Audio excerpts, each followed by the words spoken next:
नमस्कार सभी को।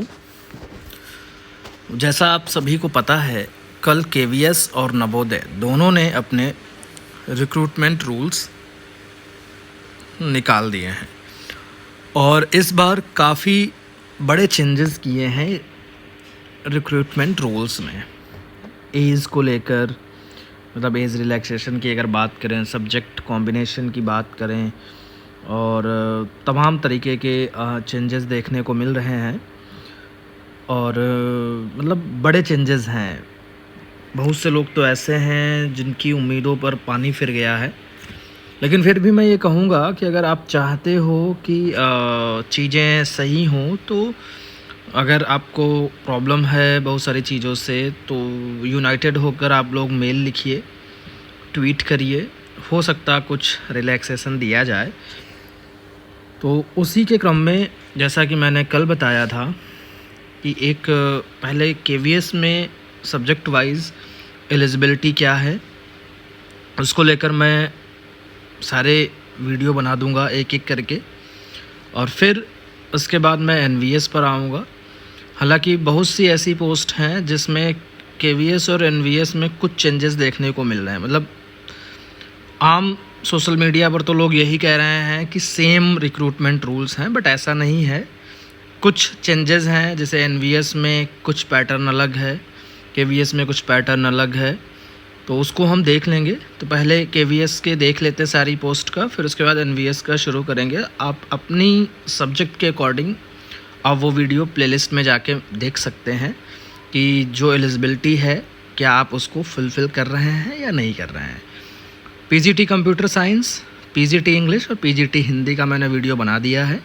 उसमें अच्छे से मैंने एक्सप्लेन किया है कि कैसे कौन कौन से लोग अप्लाई कर सकते हैं। और ये है, इसमें PGT maths, PGT physics, PGT chemistry, PGT bio, PGT biotechnology, PGT history, PGT geography, PGT economics, PGT commerce, इनकी हम बात करेंगे। तो यहाँ पर देख लीजिए, एज से रिलेटेड मैंने बता ही दिया था पिछले वीडियोस में।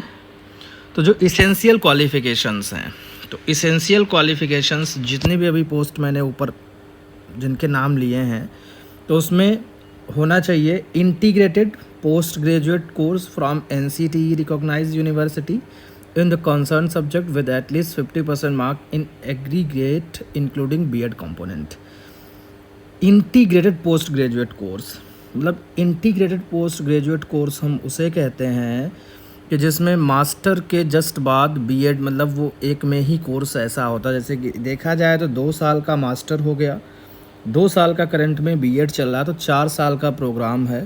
तो बहुत सारे ऐसे इंटीग्रेटेड कोर्सेस हैं जो मास्टर के साथ साथ बीएड की भी डिग्री देते हैं। कई जगह तो 4 ईयर का है, कई जगह 3 ईयर का है। तो अगर इंटीग्रेटेड कोर्स आपने किया, इंटीग्रेटेड आप समझ लीजिए कि एक ही बार आपने किसी कॉलेज में इनरोलमेंट के तहत किसी यूनिवर्सिटी में एडमिशन लिया, वही इनरोलमेंट सेम आपका रहा मास्टर और बीएड में, सेम, मतलब अलग से नहीं करना पड़ा। एक होता है हम मास्टर करते हैं 2 साल का, फिर उसके बाद हम अलग से 2 साल का बीएड करते हैं, या पहले 1 साल का बीएड चलता था, जैसा भी हो आपके केस में। तो इंटीग्रेटेड आप समझ गए होंगे। तो पहली जो लाइन लिखी है, पहली जो एलिजिबिलिटी लिखी है, वो इंटीग्रेटेड कोर्स की लिखी है। तो यहाँ पर ये कह रहे हैं कि कंसर्न सब्जेक्ट, ऊपर जितने भी पोस्ट हैं उनमें से आप किसी भी सब्जेक्ट के लिए अगर डाल रहे हैं फॉर्म, जैसे फ़िज़िक्स का डाल रहा है, केमिस्ट्री का डाल रहा है, तो फिज़िक्स में आपके 50% होने चाहिए, प्लस बीएड कंपोनेंट, यानी बीएड का जो भी पार्ट रहा उसमें भी 50% होने चाहिए। ठीक है, यानी ओवरऑल आपका 50% अलग इधर पोस्ट ग्रेजुएशन का भी निकाल लीजिए और बीएड का भी 50% निकाल लीजिए, तो वो आपका 50% होना चाहिए और उस सब्जेक्ट में। ठीक है, क्लियर हो गया ना। पहली तो एलिजिबिलिटी ये है, और ये कल भी जो मैंने वीडियोस बनाए थे उसमें भी सेम यही एलिजिबिलिटी थी इंटीग्रेटेड कोर्स को लेकर, जिसमें पीजी प्लस बीएड जो इंटीग्रेटेड कोर्स चलते हैं। इसके अलावा अगर ये कोर्स आपने नहीं किया है, तो इसके अलावा क्या है कि master degree from a recognized university with at least 50% marks in aggregate in the following subject. अगर ऊपर का इंटीग्रेटेड कोर्स आपने नहीं किया है तो फिर आपके पास मास्टर डिग्री होनी चाहिए उस सब्जेक्ट में जिससे आप अप्लाई करना चाहते हैं। इसके अलावा अब जैसे क्या है, नीचे इन्होंने दिया है, अगर आप पीजीटी फिजिक्स के लिए अप्लाई कर रहे हैं तो ध्यान रखें, पीजीटी फिजिक्स के लिए मास्टर में आपके पास क्या होना चाहिए, इन कंसर्न सब्जेक्ट और any specialisation in concern subject provided the candidate has studied concern subject at graduation level also. यानी जो फिजिक्स है, फिजिक्स से आपकी एमएससी भी होनी चाहिए और फिजिक्स आपने ग्रेजुएशन में भी पढ़ा होना चाहिए। ठीक है ना, क्लियर हो गया ना। यानी ग्रेजुएशन में भी आपने फिजिक्स पढ़ा होना चाहिए और आपने मास्टर में तो पढ़ा ही होना चाहिए, वो तो है ही है एलिजिबिलिटी, लेकिन ये ग्रेजुएशन वाला इस बार जोड़ दिए हैं अलग से।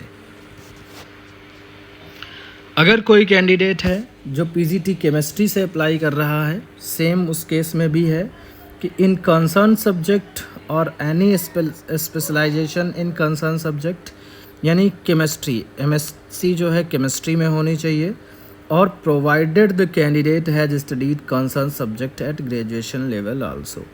ग्रेजुएशन में भी आपने केमिस्ट्री पढ़ी होनी चाहिए। ठीक है। अब मान लो आप पीजीटी मैथ्स से अप्लाई कर रहे हैं, तो इन कंसर्न सब्जेक्ट और any specialisation in concern subject provided the candidate has studied concern subject at graduation level also. अगर आपने पीजी मैथ से किया है तो ग्रेजुएशन में भी मैथ आपके पास होनी कंपलसरी है इस बार।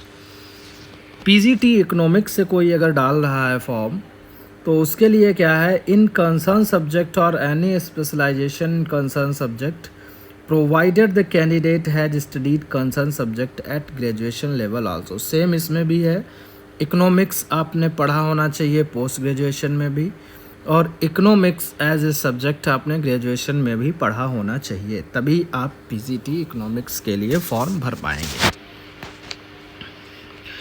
पीजीटी बायोलॉजी की अगर हम बात करें तो in biological science, life science और any specialisation in concern subject, यानी आपकी जो एमएससी होनी चाहिए, अगर आप पीजीटी बायो के लिए जा रहे हैं तो बायोलॉजिकल साइंस में एमएससी होनी चाहिए या लाइफ साइंस में एमएससी होनी चाहिए या उसी सब्जेक्ट में यानी बायो में कोई स्पेशलाइजेशन आपके पास होना चाहिए, और provided the candidate has studied concern subject at graduation level also, और सेम सब्जेक्ट ग्रेजुएशन में भी आपने पढ़ा होना चाहिए। लेकिन ग्रेजुएशन में बायो के नाम से नहीं होता है, आई थिंक आपका बॉटनी एंड जूलॉजी के नाम से पेपर होते हैं, तो वो अगर आपने पढ़े हैं तो कोई समस्या नहीं, आप अप्लाई कर सकते हैं। पीजीटी हिस्ट्री की अगर हम बात करें, कोई कैंडिडेट है अगर वो पीजीटी हिस्ट्री के लिए अप्लाई करना चाहता है तो सेम है कि मास्टर आपका होना चाहिए हिस्ट्री में, और हिस्ट्री आपने ग्रेजुएशन में भी पढ़ी होनी चाहिए। अभी तक बहुत सारे लोग जनरल ऐसे ही एमए कर लेते थे किसी भी सब्जेक्ट में, और वो सब्जेक्ट वो लोग ग्रेजुएशन में नहीं पढ़ते थे, तब भी वो पीजीटी के लिए सेलेक्टेड हुआ करते थे। बट अब इन्होंने इस पे रोक लगा दी है, मतलब अब इन्होंने क्या डिसाइड किया है कि जिस भी सब्जेक्ट से आप पीजीटी बनने जा रहे हैं वो सब्जेक्ट आपने ग्रेजुएशन लेवल में भी पढ़ा होना चाहिए।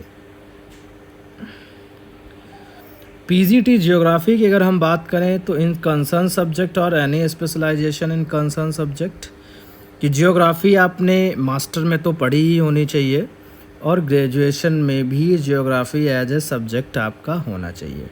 अब यहाँ पर एक समस्या ये आ रही है, कई लोग पूछ रहे हैं कि सर 3 साल पढ़ी होनी चाहिए ग्रेजुएशन में या 2 साल भी है तब भी चल जाएगा।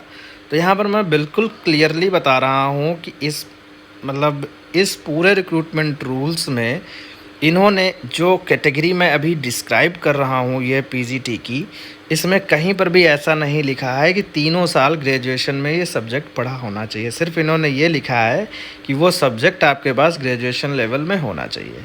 तो इट मीन्स अगर आपने 2 साल भी पढ़ा, फाइनल में छोड़ दिया है, तब भी कोई ऐसी समस्या नहीं होगी। पीजीटी कॉमर्स की अगर हम बात करें तो पीजीटी कॉमर्स का थोड़ा ध्यान रखिएगा। मास्टर्स डिग्री इन कॉमर्स, मतलब कॉमर्स में मास्टर की डिग्री होनी चाहिए। इसमें इन्होंने नहीं लिखा है कि आपके पास कॉमर्स ग्रेजुएशन में होना चाहिए, नहीं लिखा है। लेकिन हाँ, इसके अलावा एक चीज़ ज़रूर लिखी है, उसको थोड़ा ध्यान दे देना।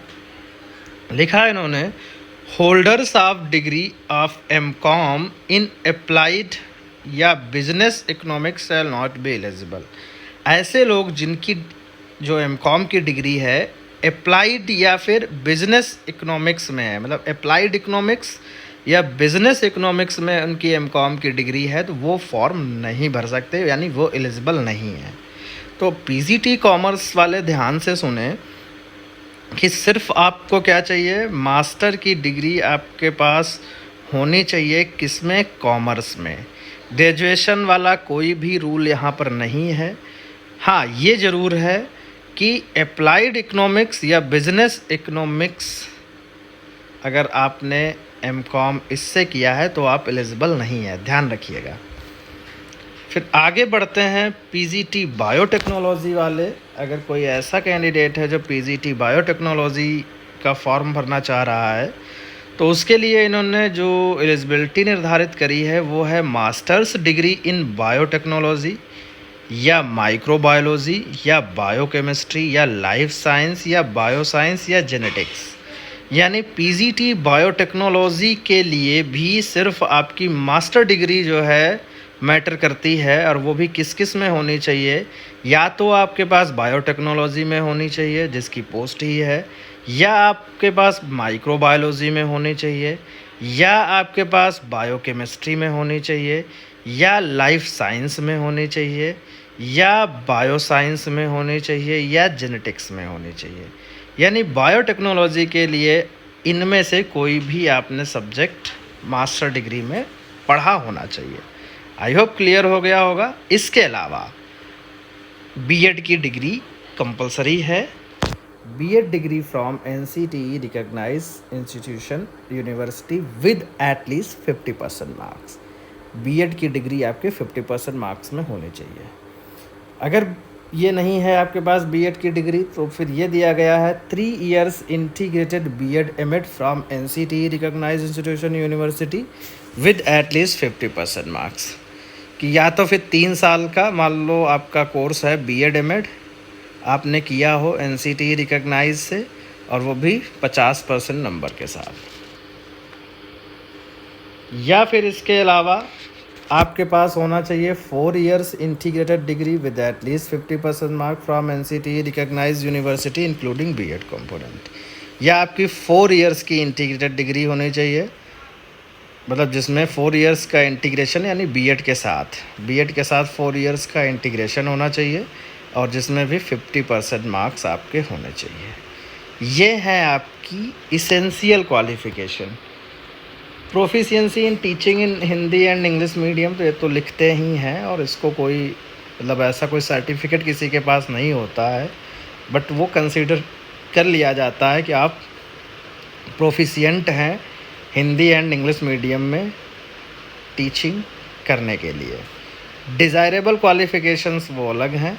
तो ये थी पीजीटी की एलिजिबिलिटी। अब नेक्स्ट जो वीडियो होगा वो केवीएस में जो टीजीटी टीचर्स हैं, जो टीजीटी बनने का सपना देख रहे हैं, उनकी एलिजिबिलिटी पोस्ट वाइज क्या है।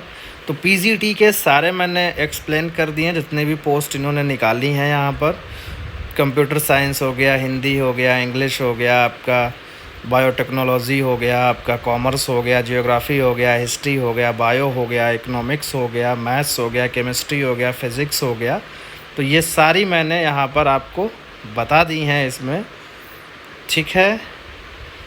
और पीजीटी संस्कृत होता नहीं है, अभी पोस्ट नहीं है उसमें केवीएस में, लेकिन संस्कृत वाले जल्द ही अपनी मतलब प्रयासरत हैं कि कैसे भी करके पोस्ट क्रिएट कराई जाए, तो अभी तो है नहीं।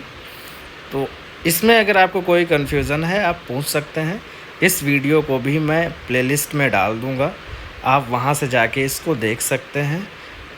बाकी मैं बार बार कह रहा हूँ, ऐसे लोग जो पीजीटी इंग्लिश या टीजीटी इंग्लिश की तैयारी कर रहे हैं तो मेरा एक ग्रुप है, उस ग्रुप में जुड़ जाएं। नंबर मैं फिर से दिए दे रहा हूँ 9451940747। ये मेरा नंबर है, तो इस पे कांटेक्ट कर लें, मैं आपको ग्रुप में ऐड कर लूँगा। जो भी अपडेट है मिल जाएगी। फिर उसके बाद जैसे ही नोटिफिकेशन आता है प्रिपरेशन स्टार्ट करेंगे हम लोग।